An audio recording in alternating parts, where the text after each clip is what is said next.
Hello friends, welcome to Codeboard. Now if you are someone who is looking for a job as a Java developer or someone who is just trying to improve skills in Java, you might have a lot of questions in your mind. Like, is it even relevant to learn Java in 2020? How will my career grow in Java? Is it too late? And most importantly, if I start, where should I start from and what is the correct way to go about it?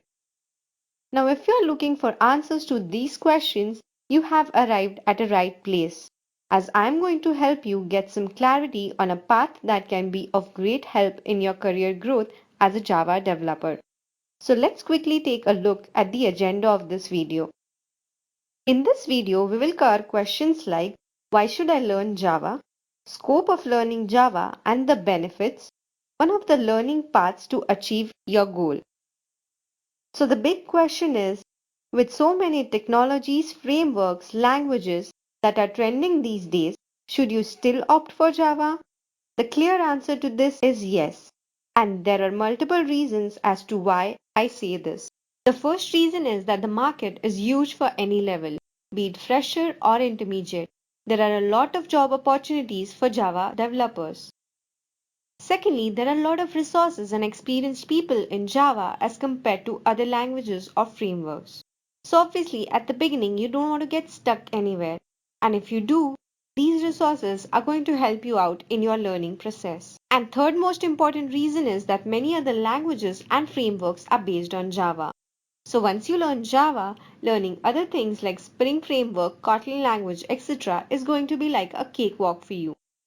And if you want to shift to any other technology at any point of time, it is going to be easier after learning Java. So learning Java is still relevant, beneficial, and has vast ocean of opportunities. Now let's see the opportunities in technical terms. That is, the various sectors you can work in as a Java developer. The first and the most preferred one is server-side development, or you can also say cloud or web application development. Second sector is Android development. So if you know Java, you can work as an Android developer. Third is desktop app development. Desktop app development is also based on Java. And Java is also booming in big data, AI, and machine learning these days. So be it mobile, web, desktop, or AI, you can see it in every sector. And why I'm talking about these fields first is because once you know the end goal, choosing your career path is easier and choosing what to learn is clear. Now, Java in big data, AI, machine learning, etc. is still evolving.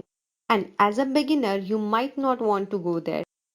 Similarly, for desktop applications, again, scope is a little limited. So to begin with, you can, but it might not turn out to be an ideal choice. So we are left with two choices here, Android development and server-side development. Now Android has a huge scope with many promising career opportunities. For Android, you need to learn Kotlin or Java language and the Android APIs obviously. Now the ideal option here again is to learn Java first and then Kotlin and then deep dive into Android. Now, in details, path of these or learning path of this we will see in upcoming videos. In this video, we'll focus on Java learning path for server-side development or web application development using Spring. So first and foremost, if you're completely new, you have to start with core Java concepts. Right from the basics like starting with setting up Java, understanding what is IDE, choosing your ideal IDE, mostly preferred is Eclipse. So you have to understand these concepts first. Then the next step is to get your hands dirty on Eclipse. Play around Eclipse IDE, see how things work. After which you have to focus on how Java works with the processor, the compiler, JVM, etc.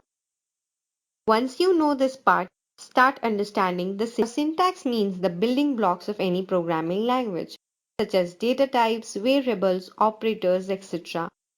And then take some time to understand the object-oriented concepts like inheritance, polymorphisms, and so on in detail. And then we come to major concepts that are used in real-time projects like collection framework, multi-threading, exception handling, and so on. Now, while you're doing this, one important thing you must do is practice the code. Remember, practice is a must. And a good developer is good at his development skills because he has done a lot of practice. It is important to develop your logic by practicing as much as you can. And that is the reason why we recommend Codeboard.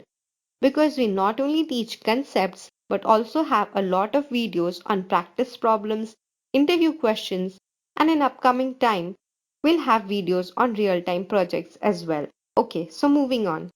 Now, once you have good amount of knowledge on core Java concepts described above, and you're going good with your practice, you need to select your field, that is Android or server side.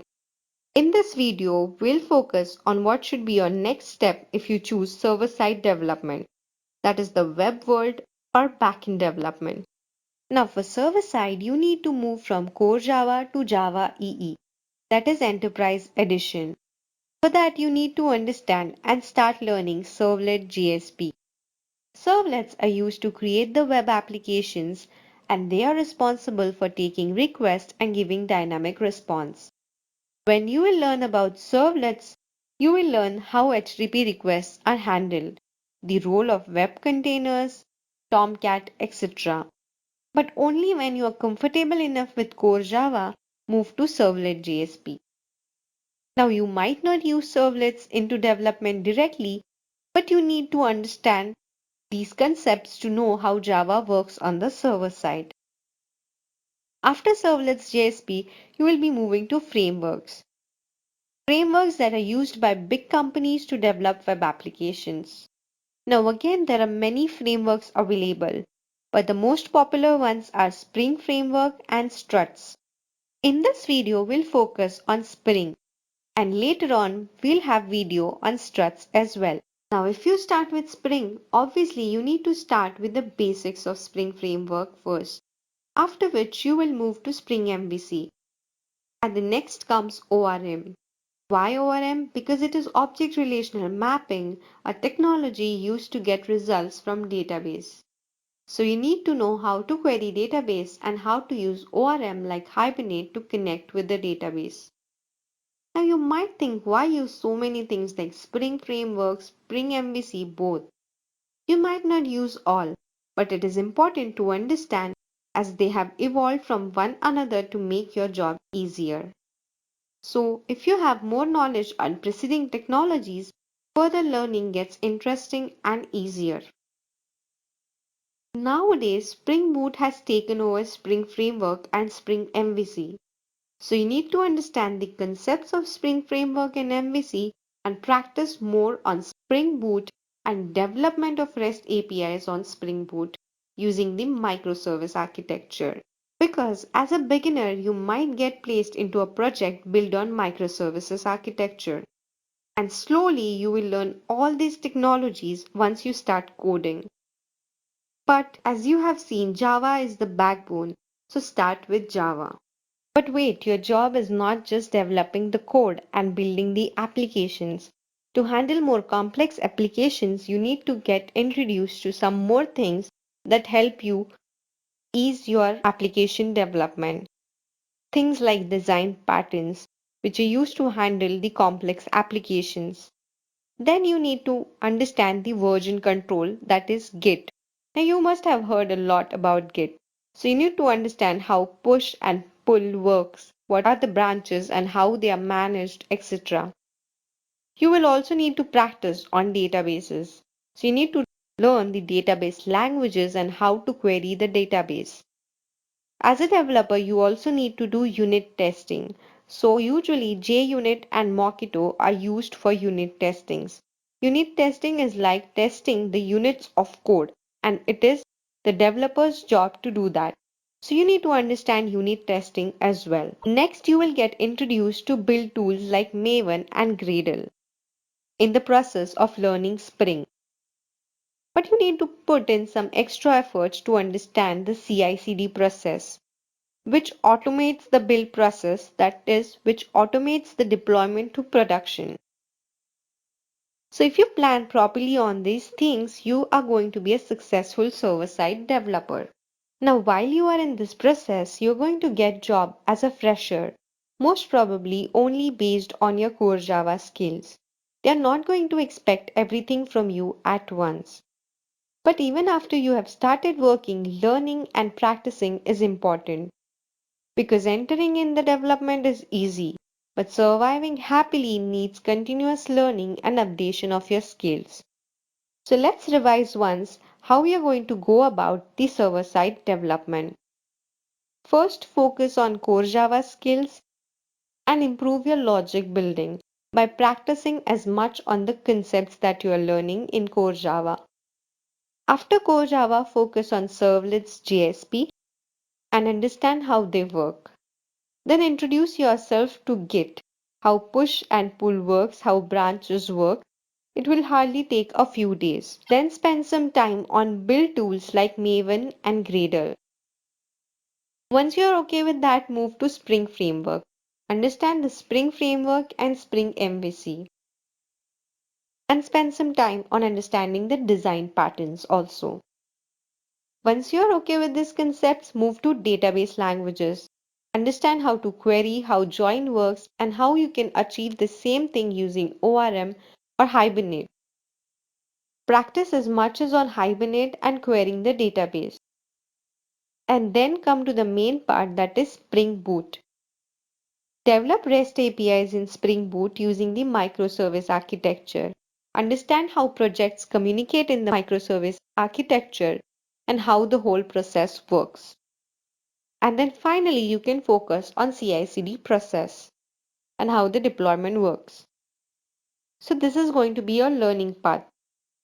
Let your learning take time, but focus on the depth and practice as much as you can. You can browse through various courses available online for practice and courses on Core Java and all other frameworks and technologies. You can also visit our Core Java tutorial for more depth and practice. So, guys, I hope this helps you. Don't get scared, plan properly, and you will lead the path to success. For more such videos, subscribe to our channel and also like and share this video. Thank you.